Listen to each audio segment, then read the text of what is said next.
आजीकडे आल्यावर आम्ही मामाची अशी आराम खुर्ची करतो आणि मामाला खूप त्रास देऊन मामासोबतच खेळतो. मतदान करून आले, सखीला झोपवलं आणि आल्या आल्या सखीचं आणि गौरीचं पिकअप सुरू झालं. त्या दोघी एकमेकांसोबत खूप एन्जॉय करता आणि सखीचा हा वर बसण्याचा अट्टहासचा व्हिडिओ तर तुम्ही बघितलाच असेल. इतकं कौतुक वाटत होतं आम्हाला. तिने खूप प्रयत्न केले, शेवटी ती वरती जाऊन बसलीच. आईला तर इतकं आश्चर्य वाटत होतं की ते पिल्लू करतंय काहीतरी म्हणून. झोपलेल्या दीदीला कॅडबरी देऊन आमची लालच चालू होती की उठ ग, खेळ ग माझ्यासोबत.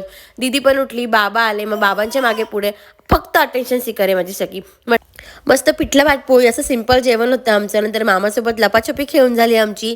माझे यूट्यूबवर 50,000 सबस्क्रायबर झाले, ही खूप मोठी गुड न्यूज आहे. त्याबद्दल छोटंसं सेलिब्रेशन केलं. केक कापला गौरी आणि सखीच्या हाताने. गौरीच्या आवडीचा केक मागवला होता, कारण सध्या तरी तीच आहे जी काही आहे ते. त्यानंतर आईचे केस विचारत होती गौरी, सखी तिच्याशी खेळत होती. आणि आता व्हॉइस ओव्हर करताना सखी मला इतकी मदत करते ना, आजीसोबत आणि दीदीसोबत खेळत. असा संपला आमचा आजचा दिवस.